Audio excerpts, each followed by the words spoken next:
And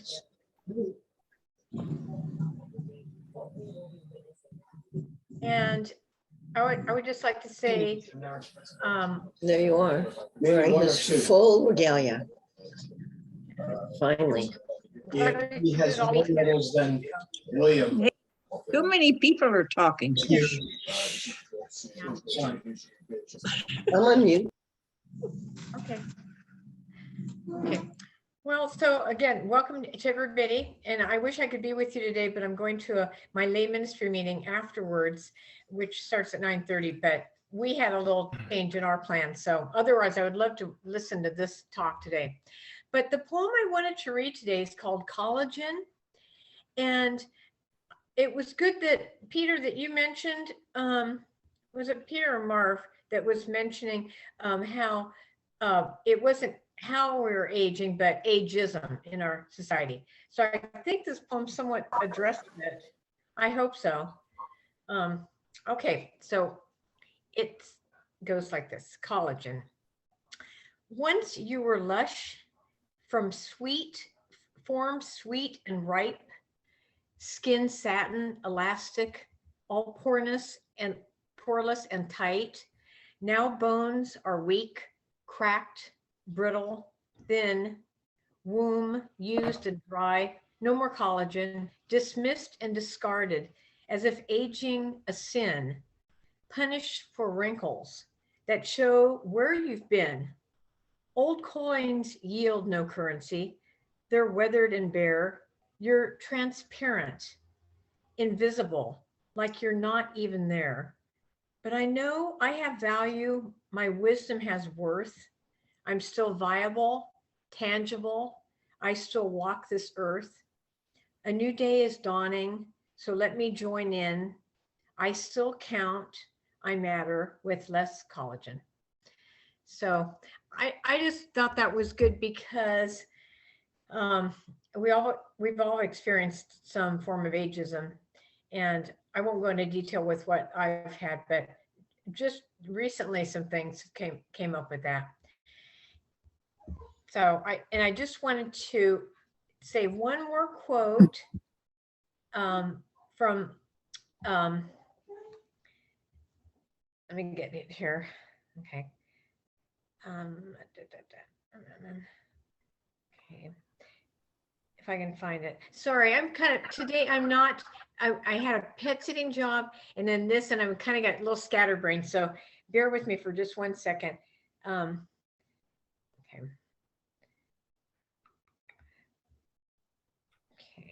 Okay. Okay. It's a quote by Eleanor Roosevelt. And she says, beautiful young people are accidents of nature. Beautiful old people are works of art. And I think that's good as long as we can remember to keep ourselves youthful and happy and loving and be all the things we wish we could have been when we were younger, we're now doing. So I'll say goodbye now. I didn't really know how to do these sort of things for lay ministry, so I hope this was okay. So, okay, so I'll say bye now.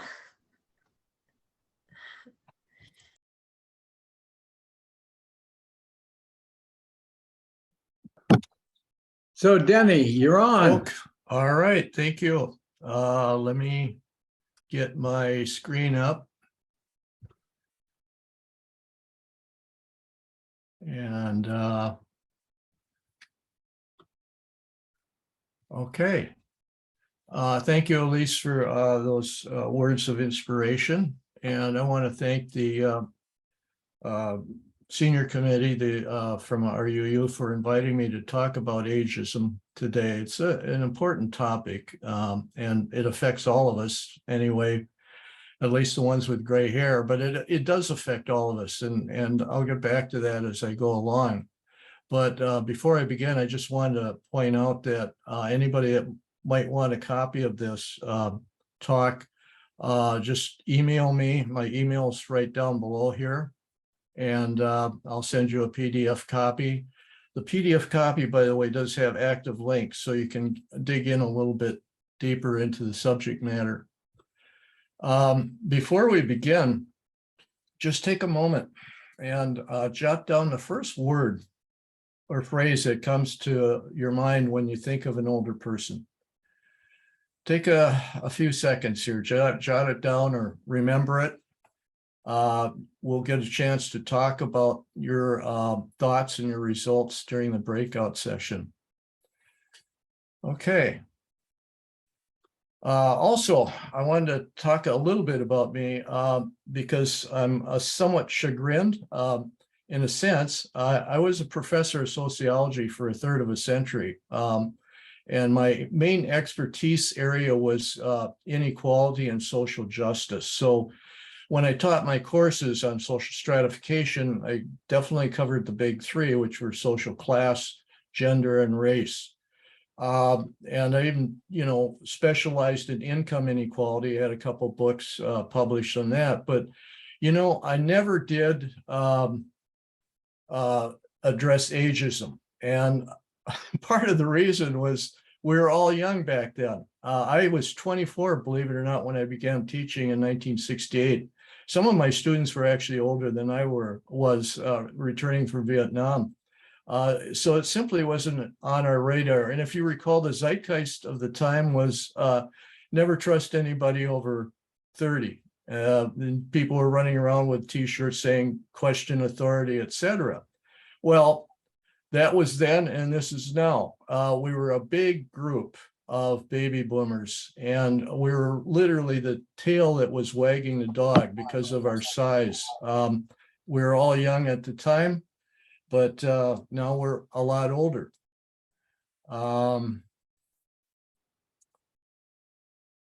First of all, we should discuss what actually is ageism. The term was coined as far back as 1969 by Robert Neil Butler. It's discrimination against seniors, stereotyping, either by individuals or groups, and it can be either casual or systemic. And the point here is even the elderly can adopt ageist negative self-images because essentially we've been brainwashed over a lifetime with negative stereotypes. And this is a real important note here. Keep track of that, especially because we're definitely going to come back to that. Why ageism? Well, there's some theories that younger people fear death, disability, dependence. So it leads to coping mechanisms such as avoiding or segregating or rejecting older people or as a means to stop thinking about their own mortality. I want to just briefly focus on who the generations are. And as I pointed out, baby boomers were the largest age cohort in our society for a good half century. I don't know how many of you might be baby boomers. I missed it by a couple of years. I was born in 1943, but I do think of myself as a baby boomer. And we really were king of the hill until a couple of years ago when millennials took over. These people were born in 1981 to 1996. Excuse me. I just got to get some water.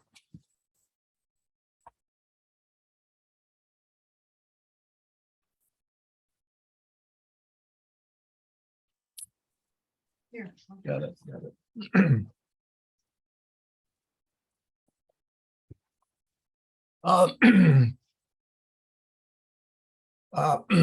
Millennials, by the way, are still growing because essentially immigration is feeding them.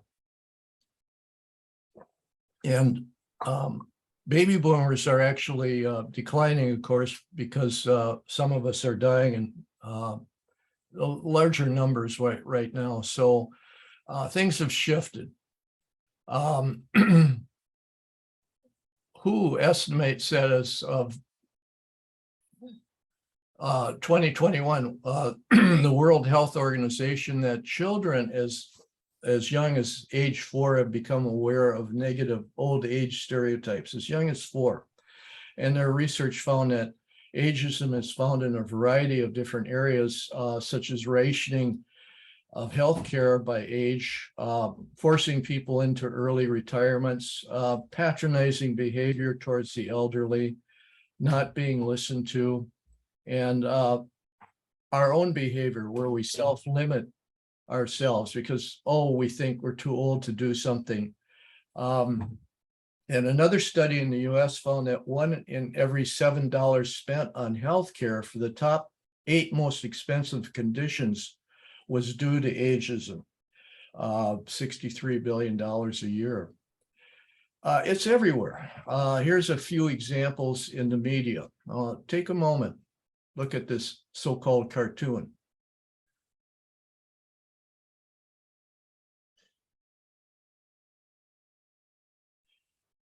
So I guess we better not wear button-down sweaters. Even Gary Trudeau, one of my favorite cartoonists, jokes about dementia, and they're not funny. Take another look at this.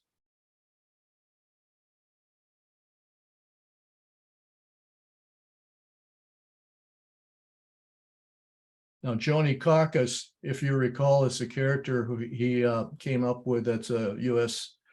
House of Representatives. She's a representative of the U.S. House. Another one.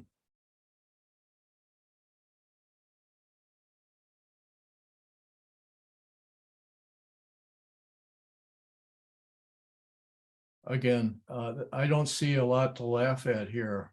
And Garfield, even Garfield, one of my favorite cats. I didn't really get onto this until I read Becca Levy's book, which I'll talk about in detail here.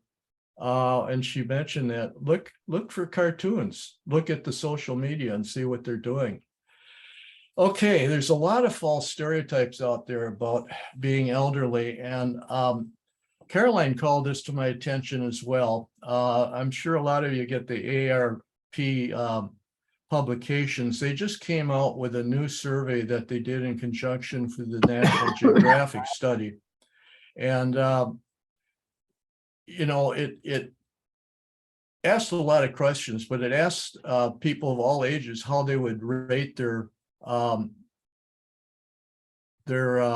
overall health. And as you can see here, people under 40, only 42% say they're in very good or excellent health. And it climbs, well, it goes down a little bit in middle ages, but it starts climbing when we get over 60, and it goes up to 49%. Now, these aren't major differences, but they are differences. And I'm going to come back to that in a second too. Health is complex. And my thinking here is that we reframe our own attitude towards our own health as we go along. Because again, we see people, for example, I have arthritis in my right hand. I have essential tremor in my left hand. I'm worried that I won't be able to keep doing pottery or bicycling or whatever. But I also have a very good friend that's suffering from throat cancer now. So I reframe my own health, and I think I'm in pretty good shape considering I'm crowding 80 right now. And I think that's part of the thing that goes on here as we age as well. We're grateful for the health that we do have.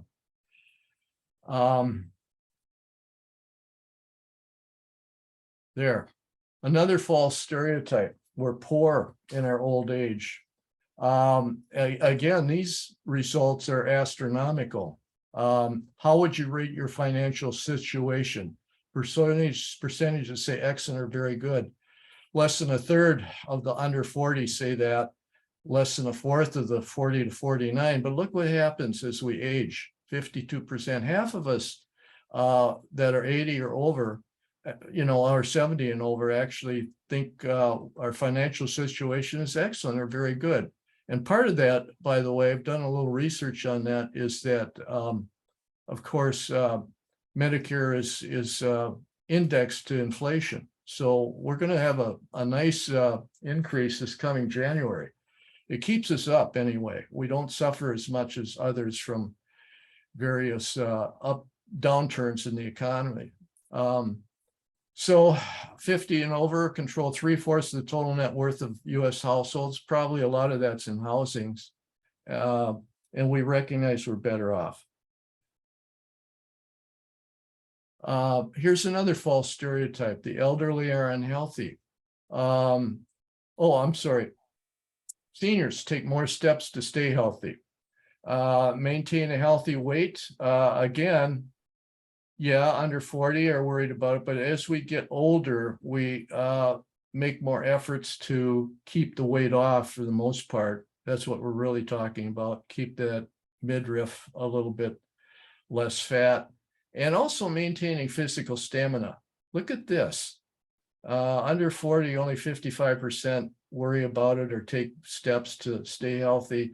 Almost 3 out of 4 people over 80 do this. And, you know, bottom line is I see a lot of people at the gym that have gray hair that are really working out.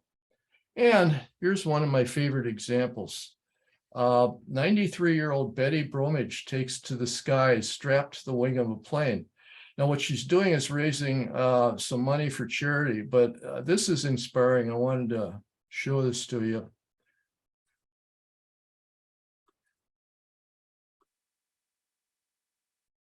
There we go. I'll get this up in a second.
All right, that was incredible, very inspiring, and especially that end when she's using her stroller to walk away from the plane. You know, seniors enjoy life more than the non-elderly as well. When they're asked how you would rate the overall quality of their life on a scale of 1 to 10, under 40, only 20% say they rate it 8 or higher. Look at what happens when we get into our elderly age. Literally 3 times as many 80 and over are saying their quality of life is really, really good. And how do we become more joyful as we age? How does this quality of life increase? Well, here's part of the answer. At every age, this works, by the way, family members and also friends. Now, this graph is a little bit more complex, but the dark bars are those who cite family as contributing to the greatest extent to their happiness and joy.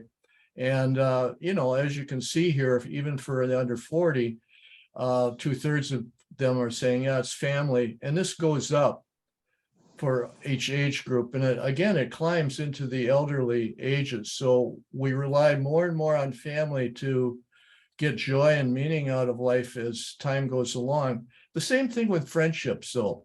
And I'm not surprised at the drop here because people are raising kids at that time. They have less time for friends. But as you can see, as time goes by, this is the light colored bars now. As time goes by, we also rely more and more on friends for the happiness in our later years.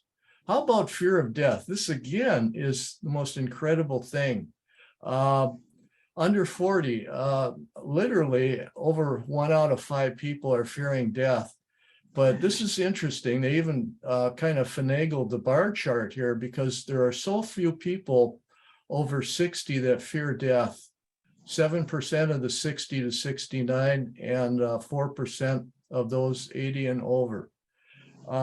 The research by AARP and National Geo found that seniors really want to control, have a choice when they're dying of quality of ending your life, etc., rather than actual fear of death itself. That's what they're most concerned about.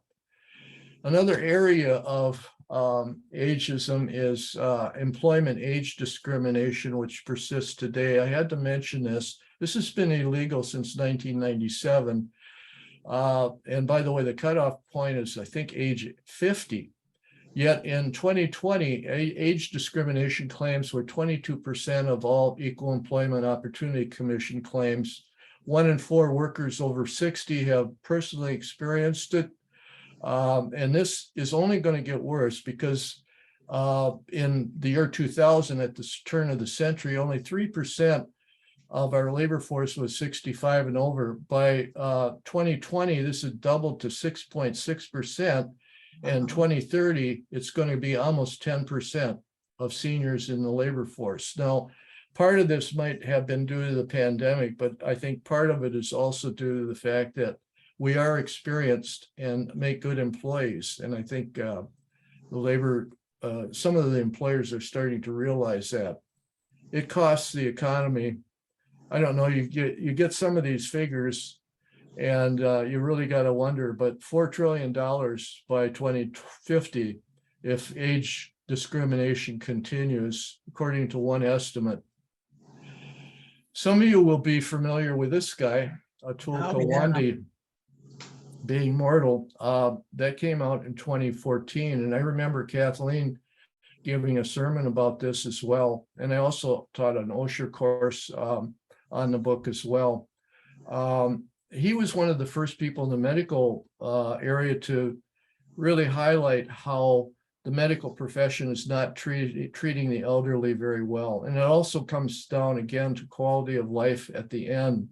But his book was a call to arms to empower the elderly for better life endings. And some of you also are familiar with this book. I know a lot of you have read this, Louise Aronson, Elderhood. She does the same thing. This is a little later book, 2019. She feels the medicalization of aging has negatively affected older adults because, for one thing, she pointed out, they specialize, they go into childhood diseases or other specialties and ignore geriatric concerns. And I recall reading, I didn't read the book, but I read a review of it. And on average, doctors only get 6 or 9 hours of education on geriatric concerns, 6 to 9 hours, and that's it. So that's your medical education, etc. So they're calling attention to ageism in healthcare, which is a very important area. But I want to talk especially about this book. It just came out this year, Becca Levy's book. She's a Yale professor, Breaking the Age Code. And she has shown a number of things, that it's age beliefs, not aging proper, but age beliefs that can extend our lives by over 7 years, or the flip side is actually shorten our lives. She feels that health problems blamed on aging, like memory loss, hearing, heart disease, are actually caused by negative age beliefs that dominate in the US. So part of this is we stereotype the elderly. We see them as slow, confused, sedentary, etc.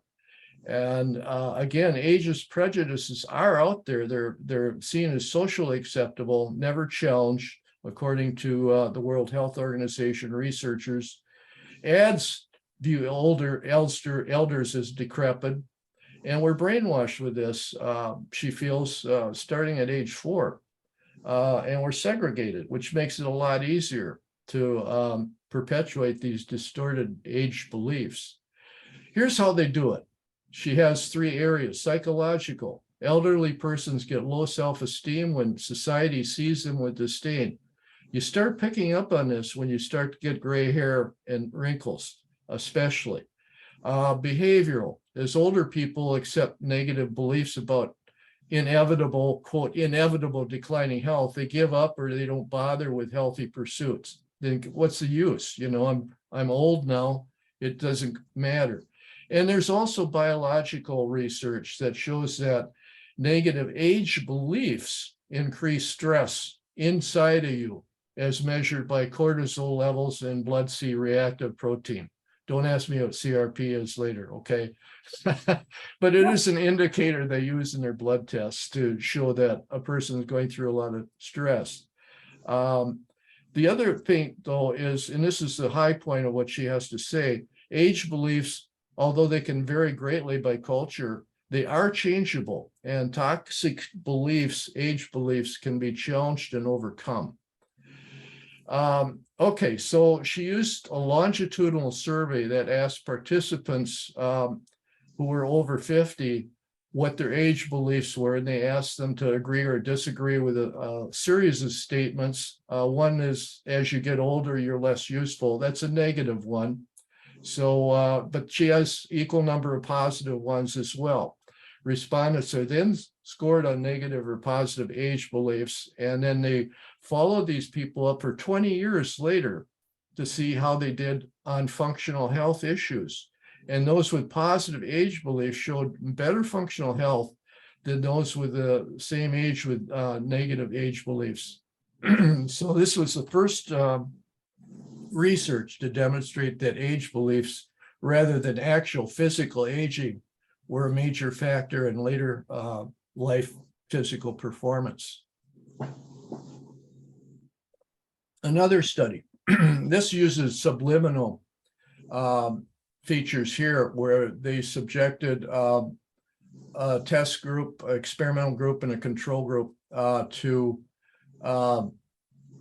well, they gave it to the same people, I guess. Some were, the experimental group and a control group. The control group were given neutral age beliefs subliminally, and the experimental group were given positive ones. And they found that over an 8-week period, the people that were showing subliminal positive age beliefs showed improved balance, walking speed, and physical exercise compared to the control group. And not only that, but she said this is an exponential, a curvilinear relationship. So it took on a life of its own over time. So these are strong things. Senior moments, how about that? I'm trying to banish that phrase from my own vocabulary. I do this when I say I'm forgetful of something. I say, oh, I'm having a senior moment. Well, you know, in a sense, it's really negative. The research shows that we don't lose types of memory. Semantic memory, recall of general knowledge, for example, the different colors of apples, actually improves as we age. Pattern recognition gets better after age 60. Procedural memory stays the same. This is routine behavior like making coffee in the morning or riding a bike, etc.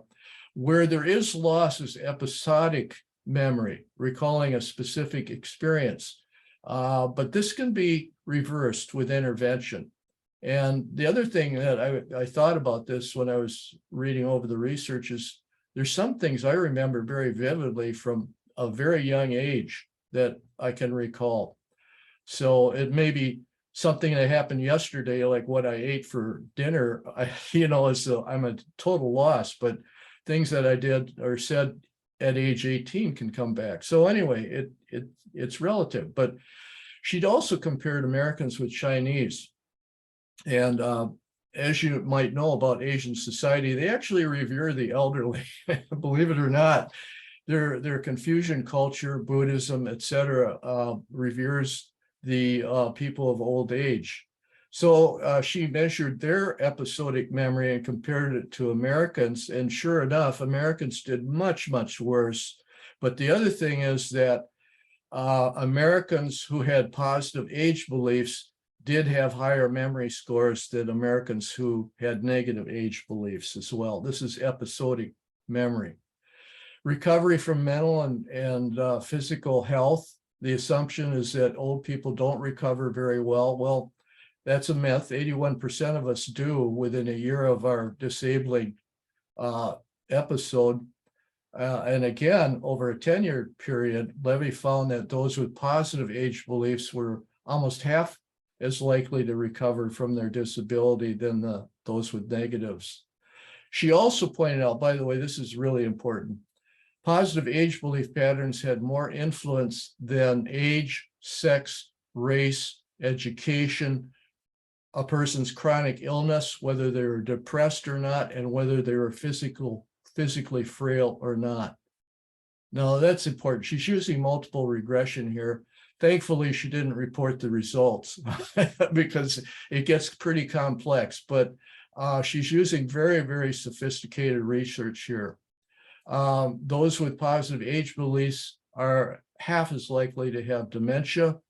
Those with positive age beliefs are much less likely to show mental stress and depression and suicidal ideation and anxiety and PTSD. So it's all good, really. And also studies show as we age, we grow more in emotional intelligence and are able to read other people's feelings and be more compassionate towards them and helpful to them. It all comes down to, if you have positive age beliefs, it's going to add 7.5 years to your life. Again, the research is there.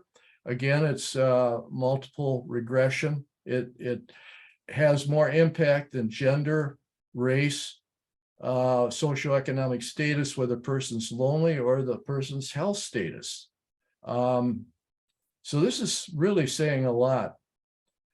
Well, why is it so hard to see? For one thing, she did a online kind of Google search of negative and positive age wording and stuff, and she showed that U.S. age beliefs have been growing growing more negative over 200 years. Young people don't see it, but 8 in 10 seniors do. It's embedded in our culture and is seen as normal. We never actually question a lot of this stuff. For example, in popular media, movies, TV shows, studies, etc., only 1 out of 9 characters are 60 and over in the top 100 grossing films.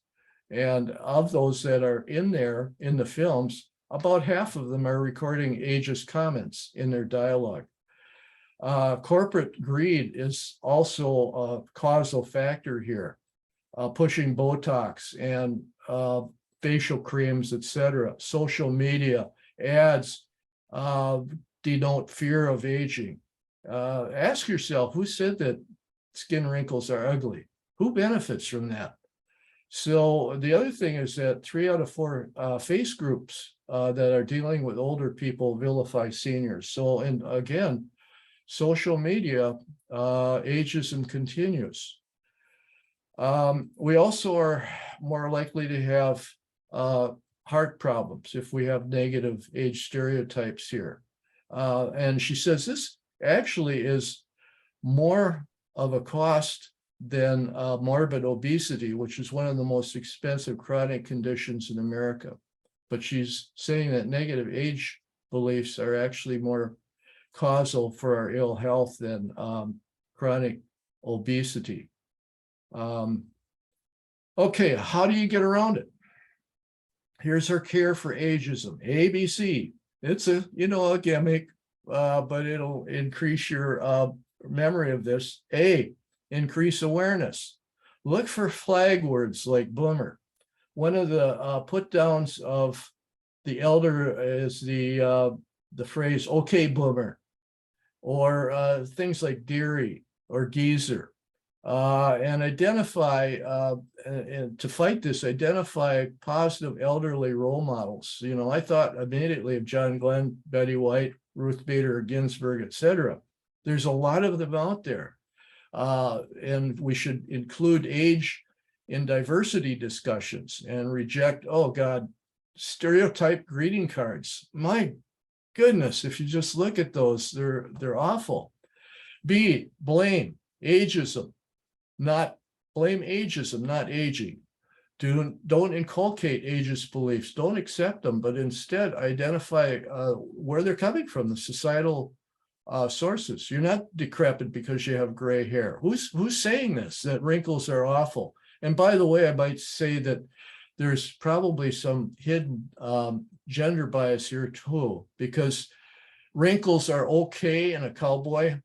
You know, it shows rugged individualism and a heroic life and stuff like that, but not okay in a woman.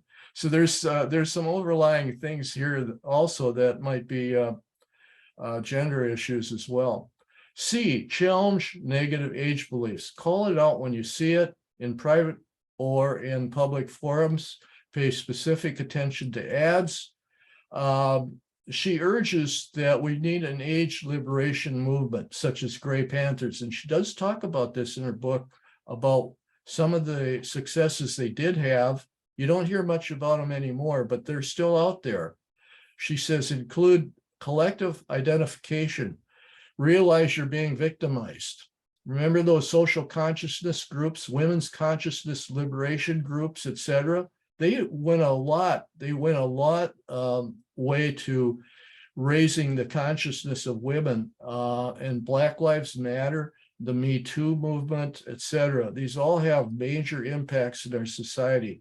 We can mobilize through Facebook, pass it on, and use other types of social media, and then protest. We can protest by voting, spending money on different candidates.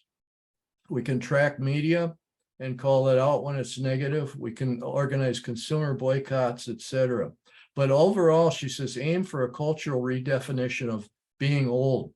Black is Beautiful is the most wonderful example I can think of that came out of the 1960s and 70s. It just redefined racism in a sense. You know, it said, you know, all of this vilification of non-whites, etc. Actually, they're really beautiful. So it's possible. And she ends up saying that 194 nations, and I hope the US is one of these, under the World Health Organization, just launched the first international campaign to fight ageism. So it is a big problem. It's been ongoing for a long, long time throughout history, but it is changeable. We can get there. So here are the breakout discussion questions, and they've been put down in the chat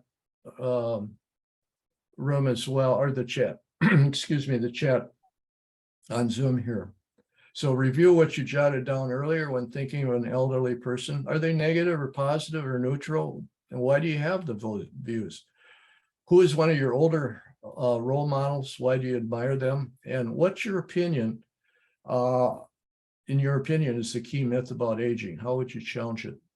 So that's a lot to chew on in the next half hour. Thank you. And I should get I'm trying to get back to share screen. Yeah. And I need to get it up. I can't. I think it's at the bottom. Yeah, but okay.